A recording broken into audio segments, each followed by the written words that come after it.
Sang Raja Besi dari Dua Tanah, kisah Senusret III, penakluk Nubia dan pemersatu Mesir. Prolog dalam bayang suci Sungai Nil. Di antara bisikan angin padang gurun dan deru arus Sungai Nil yang abadi, lahirlah seorang anak yang kelak akan dikenal sebagai singa Mesir Selatan, penakluk Nubia dan sang pemahat hukum di atas batu sejarah. Namanya adalah Senusret, putra Firaun Senusret II, penerus takhta kemuliaan dinasti ke-12 dari kerajaan tengah Mesir. Ia bukan sekadar raja, ia adalah legenda yang hidup, yang membentuk ulang tubuh Mesir dengan tangan besi, dan mencetak bayangannya di atas sungai, gurun, dan hati rakyatnya. Babi anak Nil dan darah para dewa, Senusret kecil lahir di istana kerajaan Ijtawi, ibu kota agung Mesir di lembah Nil Hulu. Ibunya, Ratu Kenemet Nefertiti, membesarkannya dengan ajaran tentang kehormatan, keberanian, dan tanggung jawab ilahi. Dari usia 5 tahun, ia diajarkan membaca naskah kuno, memanah, berperang, dan memimpin pasukan tiruan di taman-taman istana. Namun, bukan hanya pendidikan formal yang membentuknya. Ia gemar menyelinap di antara barisan prajurit, mendengar cerita mereka, dan menyaksikan rakyat yang mengais hidup di ladang banjir. Dari sanalah tumbuh tekad Mesir harus disatukan, diperkuat, dan dipertahankan dengan tangan sendiri. Seiring bertambahnya usia, Senusret mulai menunjukkan bakat luar biasa dalam strategi dan diplomasi. Ia mampu meredam konflik antara bangsawan istana dan para imam kuil dengan kata-kata yang bijak namun tegas. Bahkan pada usia remaja, para penasihat ayahandanya mengakui kecerdasannya. Bab 2, warisan takhta dan goncangan selatan. Saat ayahandanya mangkat pada tahun 1878 sebelum Masehi, Senusret dinobatkan sebagai Firaun. Mahkota ganda meres dibubuhkan ke kepalanya, simbol kekuasaan atas hulu dan hilir Mesir. Tapi tak lama setelah penobatannya, masalah mulai muncul. Wilayah Nubia di selatan, kaya emas, gading, dan budak mulai memberontak. Benteng-benteng Mesir digempur oleh suku-suku keras kepala yang menolak upeti. Di dalam negeri pun, para nomark mulai menunjukkan taringnya. Beberapa dari mereka mewarisi kekuasaan selama berabad-abad dan bertindak seperti raja-raja kecil. Senusret menyadari, untuk menyelamatkan Mesir, ia harus memutus tradisi dan menegakkan sistem baru. Senusret tidak seperti pendahulunya tidak mengirim utusan, ia mengangkat pedang. Bab 3, kampanye besi ke jantung Nubia. Dengan pasukan elit yang dilatihnya sendiri, Firaun memimpin ekspedisi militer besar-besaran menyusuri Sungai Nil di antara tahun 1860 hingga 1850. Sebelum Masehi, ia melancarkan beberapa gelombang serangan ke wilayah Nubia. Ia mendirikan serangkaian benteng monumental, termasuk yang terkenal di Semna, Uronarti, dan Shalfaq. Tulisan-tulisan di dinding benteng menggambarkan peringatan keras. Aku adalah singa di medan perang. Barang siapa melawan perintah Mesir akan kutebas. Namanya dari batu. Benteng-benteng ini bukan sekadar pertahanan, tapi juga simbol kehadiran abadi Mesir di selatan. Mereka mengawasi lalu lintas perdagangan, melindungi tambang emas, dan mengukuhkan pengaruh Mesir atas suku-suku lokal. Senusret III tidak hanya menghancurkan musuh, tapi membangun sistem pertahanan yang membuat Mesir unggul selama beberapa generasi. Ia memerintah dengan wajah yang ditorehkan dalam patung-patung monumental, keras, tegas, tidak tersenyum. Seorang raja yang tidak ingin dikenang sebagai dewa yang tersenyum, melainkan manusia yang memerintah dengan keadilan dan kekuatan. Bab Prawer membangun kerajaan tengah yang agung. Setelah menaklukkan Nubia, Senusret kembali ke Mesir sebagai pahlawan. Dia larut dalam kemewahan, tetapi justru memulai serangkaian reformasi besar. Satu, sentralisasi kekuasaan. Ia mengurangi kekuatan para nomark, gubernur daerah, membatasi warisan jabatan mereka agar tidak menjadi dinasti tersendiri. Banyak nomark diganti dengan pejabat profesional yang loyal kepada kerajaan pusat. 2, reformasi hukum. Senusret mendirikan pengadilan terpusat dan sistem administrasi yang rapi, menjadikan hukum lebih adil bagi rakyat kecil. Ia memerintahkan pencatatan ulang hukum-hukum lama agar dapat diakses oleh para pejabat dan rakyat. 3, proyek irigasi besar. Ia memperluas kanal dan bendungan, memastikan ladang tetap subur meski banjir tidak seideal masa lalu. Program pertanian ini menstabilkan pasokan pangan dan meningkatkan kesejahteraan. 4, arsitektur abadi. Ia membangun dan memperbesar kuil-kuil bagi dewa Amun dan Osiris, serta mendirikan piramida di Dashur sebagai simbol kejayaannya. Pusat keagamaan dan administratif diperluas, termasuk kuil-kuil di Abydos dan Karnak. Senusret juga mengembangkan seni dan sastra, memperkuat pendidikan bagi kalangan elit, dan menjadikan Mesir sebagai pusat ilmu pengetahuan yang dihormati di kawasan timur dekat. Bab V, bayangan senja sang Firaun.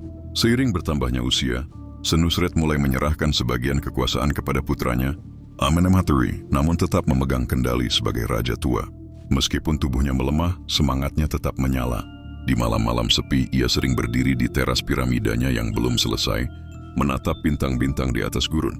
Segala yang kubangun mungkin akan terkikis oleh waktu, tapi kekuatan Mesir akan terus mengalir seperti Nil selama raja-raja mengingat bahwa kekuasaan adalah amanah, bukan hak.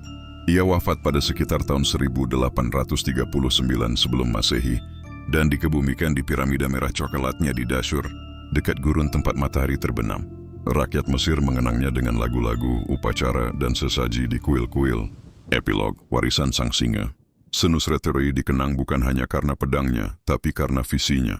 Ia membentuk dasar Mesir sebagai kerajaan stabil yang bertahan hingga akhir. Dinasti ke-12.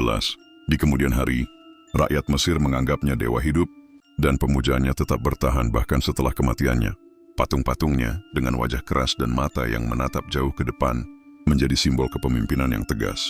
Bentengnya masih berdiri, wajahnya masih mengawasi Nil dari patung-patung batu granit, dan namanya tetap dibisikkan dalam doa rakyat sebagai raja besi yang menaklukkan Nubia dan menyatukan dua tanah. Aku adalah Senusret yang membelah pegunungan dan meratakan pasir. Aku bukan dewa, tapi aku menulis perintah para dewa dengan tindakanku. Ukiran di dinding kuil Semna, warisan Raja Senusreteri, besi hukum dan batas kejayaan. Batu dapat runtuh, tapi kehendak seorang raja yang adil hidup dalam hukum dan tembok-tembok yang dibangunnya. Inskripsi fiktif di makam Jenderal Nubia zaman Senusreteri. 1. Penakluk Nubia dan penjaga perbatasan selatan. Senusreteri dikenang sebagai penakluk besar Nubia. Ia menaklukkan wilayah-wilayah yang tak tersentuh oleh pendahulunya dan mendirikan serangkaian benteng kuat di sepanjang Sungai Nil Selatan, termasuk di Semna, Uronarti, dan Buhen. Benteng-benteng ini bukan hanya pangkalan militer, tapi pusat pengawasan ekonomi dan budaya, serta simbol kekuasaan Mesir yang tak terbantahkan atas tanah emas Nubia. 2. Arsitek sentralisasi kerajaan.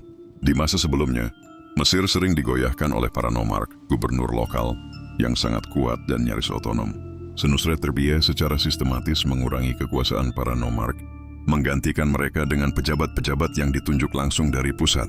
Langkah ini menciptakan pemerintahan yang lebih terpusat, stabil, dan efisien, menjadi fondasi kekuasaan dinasti-dinasti berikutnya. 3. Reformator administrasi dan hukum. Senusreteri tidak hanya mengandalkan kekuatan militer. Ia juga memperkuat sistem hukum dan pengadilan, mengatur ulang lembaga pemerintahan, dan memastikan bahwa hukum berlaku adil, tidak hanya untuk bangsawan, tapi juga bagi rakyat jelata. Ia dianggap sebagai pelopor dalam pembentukan birokrasi kerajaan yang profesional, salah satu yang paling canggih pada zamannya. 4. Simbol kepemimpinan tegas.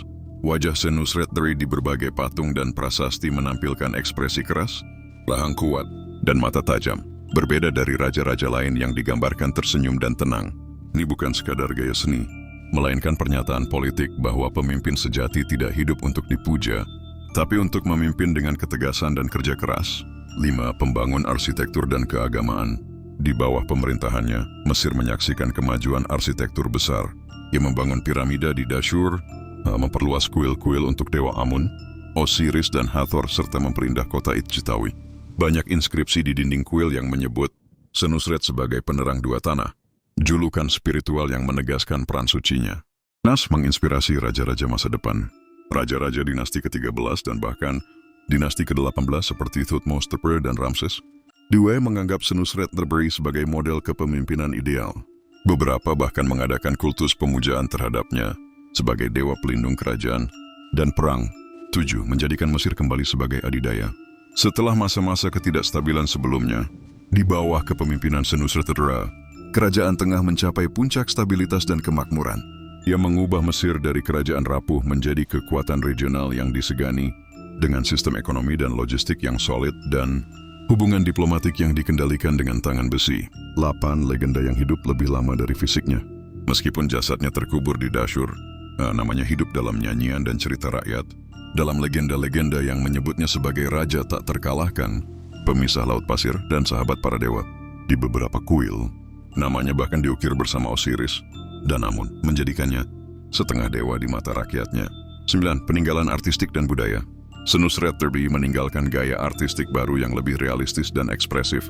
Gaya potret wajahnya menjadi tren yang ditiru pada masa setelahnya. Ia juga mendorong penulisan ulang teks-teks keagamaan, memperkuat budaya intelektual di Mesir Tengah. 10. Warisan keteladanan. Di atas segalanya, Senusret meninggalkan warisan berupa keteladanan dalam memerintah. Keras tapi adil, kuat tapi tidak kejam, ilahi tapi tetap manusiawi. Ia bukan hanya membangun tembok, ia membangun institusi dan nilai-nilai pemerintahan yang bertahan jauh lebih lama dari piramidanya. Senusret bukan hanya penguasa tanah tapi penata dunia. Ia tak hanya memerangi musuh tapi juga waktu. Ucapan dari Pendeta Agung Diabedos 100 tahun setelah kematiannya. Raja yang baik tidak hanya mendengar para penasihat, tapi juga bisikan para petani, jerit budak, dan diam ibu yang kehilangan. Dari sanalah kebenaran tumbuh, bukan dari marmer, istana, tapi dari lumpur Nil. Batu bisa runtuh, ukiran bisa hilang, tapi hukum yang ditegakkan dalam kebenaran akan tetap berdiri, bahkan saat piramida menjadi debu. Aku ingin dikenal bukan sebagai dewa, tapi sebagai pengawal amanah para dewa. Aku melihat jauh melampaui cakrawala pasir. Bukan demi takhta ini aku bertarung, tetapi demi Mesir yang utuh, di mana sungai tidak dibatasi oleh ketakutan dan anak-anak lahir tanpa ancaman perang di pelupuk mata mereka. Aku memimpin bukan agar namaku dikenang dalam nyanyian, tapi agar rakyatku tidak mengenal lapar dan perpecahan. Keagungan bukan terletak pada kemegahan kuil, melainkan pada keadilan yang ditanam dalam hati rakyat. Aku tidak meminta dipuja, aku meminta Mesir tetap berdiri.